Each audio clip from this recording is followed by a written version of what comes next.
מה טובו, מה טובו, אוהליך יעקב, משכנותיך ישראל, מה טובו, מה טובו,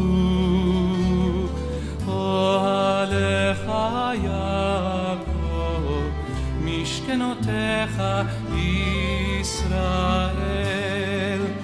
ואני ברוב חסדך אבוא ביתך,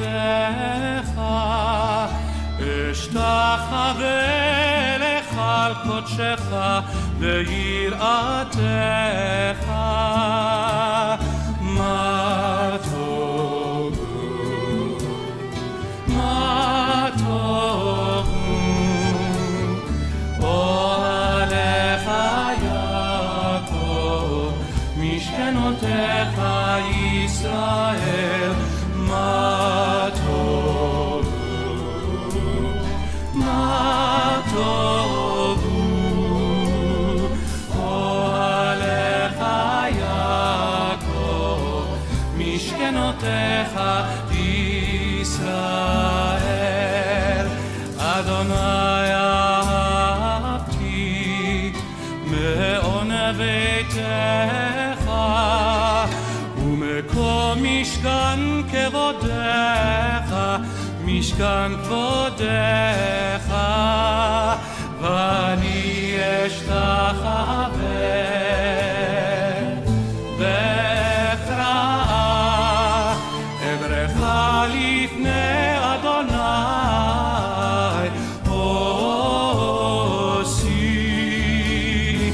מה טובו, מה טובו, אוהליך יעקב, משכנותיך ישראל. מה טובו, מה טובו, אוהליך יעקב, משכנותיך ישראל. ואני תפילתי לך אדוני את רצון, אלוהים ברוב חסדך, אלוהים ברוב חסדך, ענני באמת אישך. מה טובו, מה טובו, אוהליך יעקב, משכנותיך ישראל. מה טובו, מה טובו, מה טובו, אוהליך יעקב, משכנותיך ישראל, משכנותיך ישראל.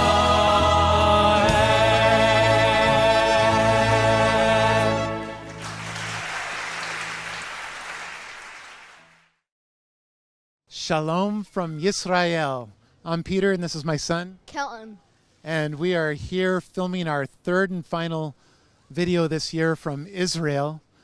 Last week we were in Gan Ha'atzmut, the Independence Park in Jerusalem. And this week we're in Kikar Ha'atzmut, Independence Square in Netanya. It's been a great trip. We've met a lot of really neat people. We've had a good time here. Spent a lot of time at the scroll, and we're finishing up with the beach before we fly out tomorrow morning. We're going to be looking at Leviticus chapter 9, beginning verse 1, Torah portion Shemini. So join us, and we hope it's a blessing for you. You can get more from my book, Torah, Torah, Torah, our Facebook page, Torah in My Heart, and our web page, torahinmyheart.com. If you have any questions, feel free to email me. And if you want to buy my book on Amazon instead of my site, to get the free shipping, search for it under Peter Talhofer. These are the three tools we recommend. Kellan and I used the Hebrew-English Phonetic Bible and the Accordance Bible with Strong's to learn to read Hebrew and to understand it. And then a couple years ago, I bought the BHS tagged. You know how people will talk about getting a new TV with some amazing definition and how they can see the blades of grass on the field while they watch the football game. Well, that's what the BHS tag does for Torah. It helps you see the blades of grass, real detail. You can find this video and others, especially the one How to Read Hebrew, at our videos page at torahandmyheart.com. Recommend you not start with this video if you just found it for the first time, but go back to the beginning, back to Bereshit, and before that, the first video, How to Read Hebrew. This is the chart we use. Memorize it.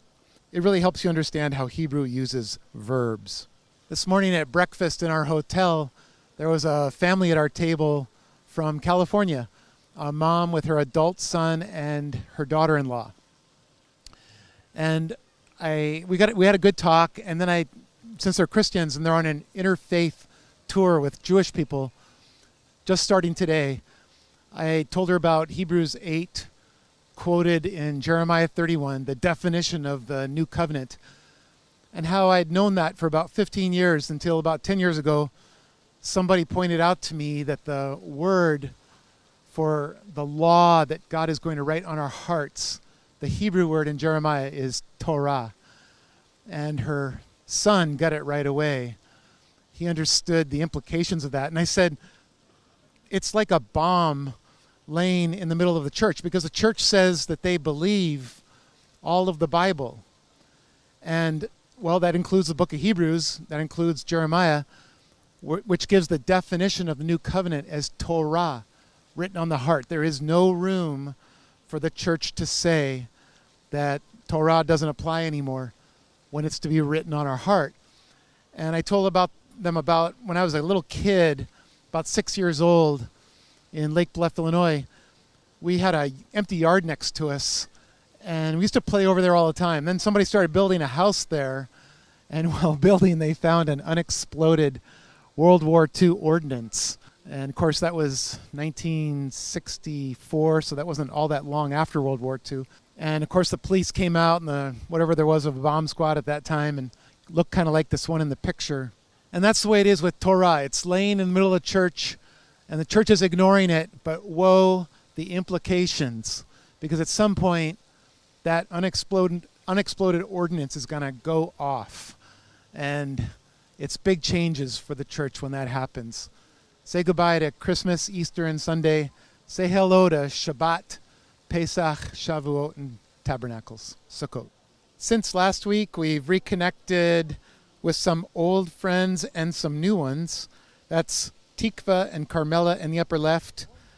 I always get a kick when I see a kosher McDonald's, and I send the picture to my wife. In the upper right is Tal Flicker. He won a gold medal in Abu Dhabi last year in judo, but he wasn't allowed to wear the Star of David on his uniform. And when he was at the medal ceremony, they refused to play Hatikva, the national anthem of Israel, even though they played the national anthem for every other winner on the medals platform. So he says in a news article he sang the anthem to himself, and we got our picture with him. In the lower right is Yair and Orly, a wonderful family we met for the first time. I wished I had gotten this picture with Kellan last year. These are horns in the Israel Museum, and it reminds me of the Re'em. It's translated as unicorn in the King James. They probably meant a rhinoceros because it's a gigantic, powerful animal. But this could be the horns of the Re'em, and imagine the power of a beast with those horns. And in the lower left, for the first time, we met Nahum and his wife Ariella. The purpose of our trip was to read the scroll of Isaiah at the Shrine of the Book. And we got 20 hours in on this trip. We read from chapter 7 through chapter 24, a lot faster than last year. And on one of those days, we met 2 families from Holland, and that was fun because my wife, Susan, is 100% Dutch. You see that stool that Kellan is standing on? Last year, we found a chair somewhere in the museum for him to stand on, but this year we brought a plastic stool. We reward Kellan with ice cream, and I recommend Cookie Cream at Mahana Yehuda Market as the best ice cream place. And Kellan earned the respect of several of the guards there at the Shrine of the Book. Simon Tov wanted his picture taken with Kellan. He was really impressed at the time he put in, the hours we stood there reading at the scroll. Now we'll take a look at the first verse of Shemini in detail. Vayehi. Haya is the form of the verb to be, and it came to pass. Bayom. Bayom, meaning on the day. Notice how ba rhymes with ha. If it were hayom, that's an idiom in both ancient Hebrew and modern Hebrew for today. And by the way, right after we finished filming last week, and I talked about how some people understood our Isaiah and some people didn't, had an hour-long discussion with an Orthodox Jew. It was just fascinating. And I told him how the hotel clerk, as I mentioned last week, said biblical Hebrew sounds like Shakespeare would to a modern English user. And it's very hard for modern Hebrews to understand unless they were to study it every day.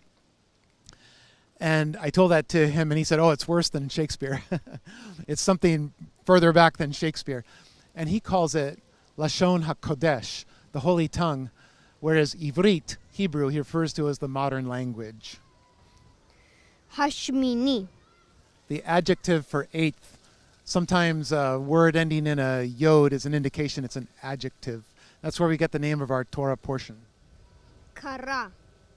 By itself, that's the kal, perfect, third-person masculine singular form for to call. So you could translate it, he called, but it's not necessary to have the he in there because of the next word. Moshe. Notice there's no that in the Hebrew, but it kind of helps with the translation. Le'aharon. Now, the next three lameds, including this one, are not translated. If they were, they'd say to Aaron. And Aaron means light bringer. If you know somebody named Aaron, tell him his name means light bringer. He might not know that. I found about half of Aarons don't know that, and they usually like to hear that. Ulevanav. If it didn't have the lamed prefix, it'd be banav. The yod means it's plural, and with the final vav suffix, it's pronounced v, lebanav. If it were his son, it would be beno, no yod, and the vav suffix would be pronounced o, beno, for his son. Ulezikne. And to the elders. That's also a title used in some congregations for elder. At our previous congregation, my wife and I were zakens, and I used to joke that meant we were old. It's also related to the word for beard, which makes sense. This here is a construct with the next and last word. Yisrael. And that's the first verse. When you have successfully translated and pronounced each word, put it all together without looking at your helps. Vayehi bayom hashmini kara Moshe la'aharon ulevanav ulezikne Yisrael. And it was in the 8th day that he called Moses to Aaron and to his sons and to the elders of Israel. Next week is Torah portion Tazria Metzora. And Vani from my previous congregation has made a recording where she's reading some verses from that, so get ready. Now we're going to look at some more verses from Shemini, which are very important, and you'll see why. And because they're so important, we're going to look at them more from a subject, thematic point of view rather than a grammatical point of view. Ve'el bnei Yisrael tedaber lemor, kechu seir izim lechatat, ve'egel vacheves bnei shana temimim le'olah. And to the sons of Israel speak and say, take a kid of the goats for a sin offering, and a calf and a lamb of 1 year without defect for a burnt offering. Good job. So the letters I've put in red are the thematic elements here we want to follow. take a kid of the goats for a sin offering. This is Moses' instruction to the children of Israel. Their sin offering is a kid of the goats. ושור ועיל לשלמים לזבוח לפני אדוני ומנחה בלולה ושמן כי היום אדוני נראה עליכם. The only word I want to show you right here. Oh. And a bull and a ram for a peace offering you shall offer before Hashem, and a meal offering mixed in oil. For this day Hashem will be seen by you. And there's that idiom we talked about, this day or today, for Hayom. ויקחו את אשר ציווה משה אל פני אוהל מועד, ויקרבו כל העדה ויעמדו לפני אדוני. And they took as he had commanded Moses to before the tent of meeting, and they drew near all the congregation, and they stood before Hashem. So here we see that the congregation did what Moses had commanded, so everything's on track here. ויאמר משה, זה הדבר אשר ציווה אדוני תעשו, ויראה עליכם כבוד אדוני. And he spoke Moses, this is the word which he has commanded Hashem to do, and you shall see the glory of Hashem. So we're building up to the climax in this book is when the fire comes down from God and lights up everything on the altar and burns it up. We're not going to be reading that particular verse in this video, but this is all building toward that. ויאמר משה אל אהרון, קרב אל המזבח, ועשה את חטאתך ואת עולתך, וכפר בעדך ובעד העם, ועשה את קורבן העם, וכפר בעדם, כאשר ציווה אדוני. And he spoke Moses to Aaron, draw near to the altar and do your sin offering and your burnt offering, and make atonement for yourself and for the people, and do the offering for the people, and make an atonement for them, as he has commanded Hashem. So everything's still on track. The people brought their sin offering, and Aaron is now going to offer the sin offering as God has commanded. Now let's take a look at the sin offering from a previous Torah portion a few weeks ago. In Leviticus 6, verses 24 to 26, the Lord said to Moses, say to Aaron and his sons, these are the regulations for the sin offering. The sin offering is to be slaughtered before the Lord in the place the burnt offering is slaughtered. It is most holy. The priest who offers it shall eat it. It is to be eaten in the sanctuary area, in the courtyard of the tent of meeting. So we see here that the priest is supposed to eat the sin offering of the people, and the sin offering in general, with the exception of the next part of this verse. But any sin offering whose blood is brought into the tent of meeting to make atonement in the holy place must not be eaten. It must be burned up. Now this gets really interesting. What we're about to see happen is not what Moses or Aaron intended. Something unintended happens. Well, I guess Moses didn't intend for it, but Aaron did, and Moses gets angry at him. The sacrifice for the congregation, the kid of the goats, was supposed to be eaten by Aaron and his sons. Now that sacrifice of sin offering for the congregation, that blood is not taken into the most holy place normally. In other areas of the Torah, you see that that doesn't happen. For others, like the high priest, his sin offering, that blood does get taken into the holy place. Maybe you're beginning to figure out where I'm going with this. And here it is in the book of Hebrews. Yeshua's sin offering from Hebrews 9, verses 11 to 12. But when Christ came as high priest of the good things that are now already here, he went through the greater and more perfect tabernacle that is not made with human hands. That is to say, is not a part of this creation. He did not enter by means of the blood of goats and calves, but he entered the most holy place once for all by his own blood, thus obtaining eternal redemption. Now Yeshua was a sin offering who carried his blood into the most holy place. And remember, the blood of the sin offering that gets carried in the most holy place is not to be eaten.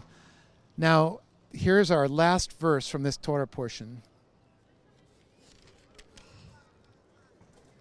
ואת שעיר החטאת דרש משה, והנה שורף. ויקצוף על אלעזר ועל איתמר בני אהרון הנותרים לאמור. And the goat of the sin offering he certainly sought Moses, and behold, it was burned. And he was furious upon Eleazar and upon Itamar, the sons of Aaron, that were left, saying, Those two words, darosh, darash, according to the Masoretes, if you count all the words in Torah, those are the exact two middle words of Torah. In other words, the first darosh belongs in the first half of Torah, and the second darash belongs in the second half of Torah. So the very center of the Torah is to diligently seek the goat of the sin offering. And here we see that Moses was diligently seeking for it, but it hadn't been eaten like it was supposed to be. Aaron and his sons didn't do it. So on the one hand, this is the first tabernacle, the first fire from heaven, the first sacrifice of a sin offering for the congregation, and it was not done correctly. On the other hand, maybe it was done correctly. Before we get to that, from Leviticus chapter 10, verse 16, that's why it's on the cover of my book, Torah, Torah, Torah. The very center of Torah is to diligently seek the goat of the sin offering. And we know who that is, right? At the bottom of my page, I've got it expanded there.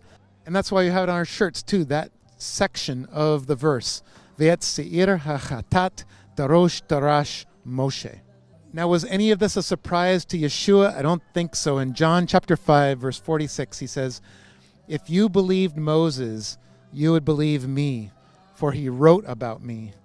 And Paul says of Yeshua in 2 Corinthians 5:21, God made him who had no sin to be sin for us, so that in him we might become the righteousness of God. So Paul understands that Yeshua was the sin offering. Yeshua carried his own blood into the most holy place as a sin offering for us. That's how we get our redemption. And maybe it was a mistake when Aaron didn't eat it like he was supposed to, and maybe God had it all figured out, that particular sacrifice of sin for the congregation should not be eaten. Something to think about.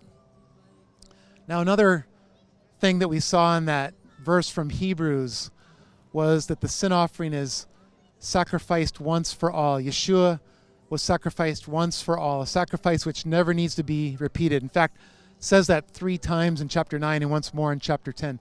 As you know from me talking about the New Covenant previously, I had the book of Hebrews memorized for like 15 years. I had to rehearse it every week, and of course I heard that over and over. Part of the reason I did that is because before that whole project started, when I was in Bible college, I went to a seminar in hermeneutics by J.I. Packer, who wrote Knowing God.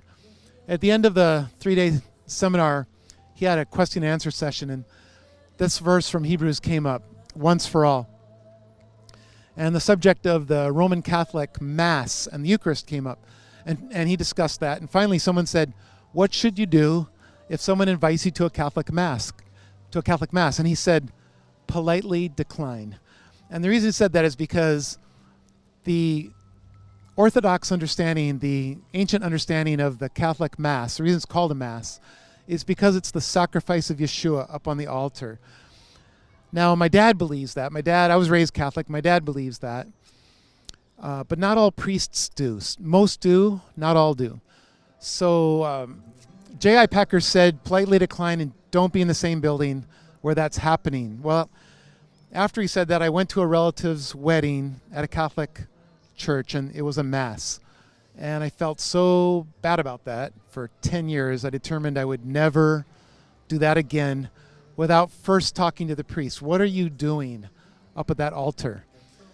Well, in the last few years, Kellan and I have gone to 4 funerals, 3 with Kellan for uncles or aunt, and 1 for my dad. I went on my own out in Chicago. And in each case, I asked the priest what he was doing.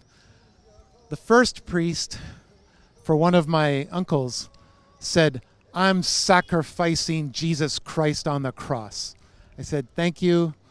We turned around and left the church. The next 2 were just as clear. And the last one I went to, it was a bishop who was putting it on because my uncle was a state's attorney general in Oregon. The governor was there, and it was concelebrated with the bishop and 2 priests. And that guy, I was listening to him, and I was thinking, this is the first mass I'm going to go to in a long time. But he was saying that he was representing what happened 2,000 years ago. One time when a priest said that, I told my dad. My dad said, he's a heretic. But I almost went to that funeral, but he said some other things, and I just couldn't. So there you have it. Make up your own mind about the Catholic Mass. Yeshua died once for all, a sacrifice which never again needs to be repeated. Now, last year, we made a video called Go Up, based on Isaiah chapter 62, verses 2 and 3. You can find it either on our webpage, TorahInMyHeart.com, on the videos section. Looks like that on the left. Or you can go to our YouTube channel, Peter Talhofer, and it looks like that on the right. So this is the 2 verses that we used to quote to people here in Israel last year. And surprisingly, we ended up doing it with people this year too, in addition to the verses from chapter 62 that Kellan and I memorized. So here are these 2 verses, which are amazing, especially if you're a Gentile, especially if it's burning in your heart to come to Israel, because these 2 verses are why Kellan and I are in Israel right now. Vehaya, be'acharit hayamim, nachon yihye har beit Adonai be'rosh harim, ve'nisa migvaot, ve'naharu elav kol hagoyim. Ve'halchu amim rabim, ve'amru lechu, ve'nahale el har Adonai, el beit Elohei Yaakov, ve'yorenu midrachav, ve'nelcha be'orchotav, ki mitzion tetze Torah, u'davar Adonai meYerushalayim. When we got to that last few words with a couple of people here in Israel, that one was that rabbi, another was the couple we visited in Herzliya, they finished the verse with me. Because if you go to a liturgical Hebrew congregation, you have probably heard, how's it go, the singing, Mitzion, Torah, Udavar Adonai, Yerushalayim. Anyway, they use that verse in a liturgical synagogue, and we've been hearing that a lot over the last year. So those people joined in with us as we finished quoting that. Well, that's it.